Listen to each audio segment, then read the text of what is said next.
ನಮಸ್ತೆ ವೀಕ್ಷಕರೇ, ಕರುನಾಡ ಕೇಸರಿ ನ್ಯೂಸಿಗೆ ಸ್ವಾಗತ. ಈ ಕೆಲವು ದಿನಗಳ ಹಿಂದೆ ನಾವು ಒಂದು ಸುದ್ದಿಯನ್ನು ಮಾಡಿದ್ದು. ಆಚಾರ್ಯ ಕಾಲೇಜ್ಗೆ ಹೋಗೋಂಥ ರಸ್ತೆಯಲ್ಲಿ ಈ ಏರ್ಫೋರ್ಸ್ ಸೌಂದರ್ಯ ಕಾಲೇಜ್ ಹಿಂಭಾಗದ ರೋಡ್ನಲ್ಲಿ ಇಲ್ಲಿ ಸುಮಾರು ಕಸಗಳನ್ನು ಎಸೆದು ಈ ರೋಡ್ನೆಲ್ಲ ಗಲೀಜು ಮಾಡಿದರು. ಕಸಗಳು ತುಂಬಿಟ್ಟಿತ್ತು, ಇಲ್ಲಿ ತುಂಬ ಕಸಗಳಿತ್ತು. ನಾವು ಸುದ್ದಿ ಮಾಡಾದಮೇಲೆ ಇಲ್ಲಿಗೆ ಸಂಬಂಧಪಟ್ಟ ಅಧಿಕಾರಿಗಳು ಈ ಒಂದು ಜಾಗದ ಬಗ್ಗೆ ಆ್ಯಕ್ಷನನ್ನು ತಗೊಂಡು ಇಲ್ಲಿನ ಜಾಗನ ಆದಷ್ಟು ಕ್ಲೀನ್ ಮಾಡಿದ್ದಾರೆ. ಮಣ್ಣನ್ನು ನೋಡಿಸಿ ಮಟ್ಟ ಮಾಡಿ ಕ್ಲೀನನ್ನು ಮಾಡಿದ್ದಾರೆ. ತೋರಿಸಿ ಸರ್ ಇನ್ನೊಂಚೂರು.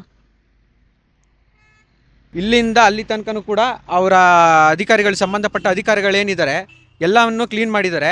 ಅಧಿಕಾರಿಗಳು ಹೇಳೋ ಪ್ರಕಾರ ನಿನ್ನೆ ರಾತ್ರಿ ಯಾರೋ ಇಲ್ಲಿ ಕಸ ಹಾಕಲಿಕ್ಕೆ, ಸಾಮಾನ್ಯ ಜನರೇ ಅವ್ರು ಬೇರೆ ಯಾರೂ ಅಲ್ಲ, ಸಾಮಾನ್ಯ ಜನರು ಕಸ ಹಾಕ್ಲಿಕ್ಕೆ ಬಂದಾಗ ಇಲ್ಲಿನ ವಾಟರ್ ಮ್ಯಾನ್ಗಳೇನಿದ್ದಾರೆ ಅವ್ರುಗಳು ಪ್ರಶ್ನೆ ಮಾಡಿದ್ದಕ್ಕೆ ನೀನು ಯಾರು ಕೇಳಲಿಕ್ಕೆ ಅಂತ ಹೇಳಿ ಅಧಿಕಾರಿಗಳ ಮೇಲೆ ಕೈ ಮಾಡಲಿಕ್ಕೆ ಬಂದ್ರಂತೆ.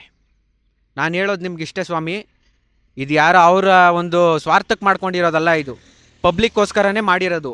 ಪಬ್ಲಿಕ್ಗಳು ನೀವೇ ಅಧಿಕಾರಿಗಳನ್ನ ಹಿಂಗೆ ದಬಾಯಿಸಿ ಅವ್ರ ಮೇಲೆ ಕೈ ಮಾಡಲಿಕ್ಕೆ ಹೋದರೆ ಅದು ನಿಮಗೆ ನಾಚಿಕೆ ಆಗಬೇಕು ಕಣ್ರಿ. ಇದು ನಿಮಗೆ ನಾಚಿಕೆ ಆಗಬೇಕು. ಇಲ್ಲಿನ ಅಧಿಕಾರಿಗಳು, ಏನು ಸಂಬಂಧಪಟ್ಟ ಅಧಿಕಾರಿಗಳಿದ್ದಾರೆ, ಅಧಿಕಾರಿಗಳು ಅವ್ರ ಕರ್ತವ್ಯವನ್ನು ಅವ್ರು ಮಾಡಿದ್ದಾರೆ. ಮಾತಿಗೆ ತಪ್ಪದಲ್ಲೇ ಅವ್ರ ಕರ್ತವ್ಯವನ್ನು ಅವ್ರು ಮಾಡಿದ್ದಾರೆ. ಇಲ್ಲಿನ ಸ್ಥಳೀಯ ಏನು ಜನಸಾಮಾನ್ಯರಿದ್ದೀರಾ, ನೀವುಗಳು ಇಲ್ಲಿನ ಸ್ವಚ್ಛತೆಯನ್ನು ಕಾಪಾಡ್ಕೊಂಡು ಹೋಗೋದು ನಿಮಗೆ ಬಿಟ್ಟಿದ್ದು. ನಮ್ಮ ಕರ್ತವ್ಯ ನಾವು ಮಾಡಿ ಜಾಗವನ್ನು ಏನಿದು ಗಲೀಜಾಗಿತ್ತು ಅದನ್ನು ನಾವು ಆದಷ್ಟು ಕ್ಲೀನ್ ಮಾಡಿಸ್ಲಿಕ್ಕೆ ನಾವು ಕೂಡ ಶ್ರಮಪಟ್ಟು ಮಾಡಿದ್ದೀವಿ.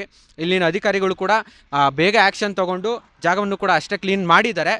ಇಲ್ಲಿಗೆ ಸಂಬಂಧಪಟ್ಟಂಥ ಅಧಿಕಾರಿಗಳಾದ ಆಲೂರು ಪಂಚಾಯಿತಿಯ PDO ಮಮತಾ ಮೇಡಮ್ ಅವರಿಗೂ ಅವರ ಸಹೋದ್ಯೋಗಿಗಳಿಗೂ ಕರುನಾಡ ಕೇಸರಿ ನ್ಯೂಸ್ ವತಿಯಿಂದ ಧನ್ಯವಾದಗಳನ್ನು ತಿಳಿಸ್ತಾ ಇದ್ದೀವಿ.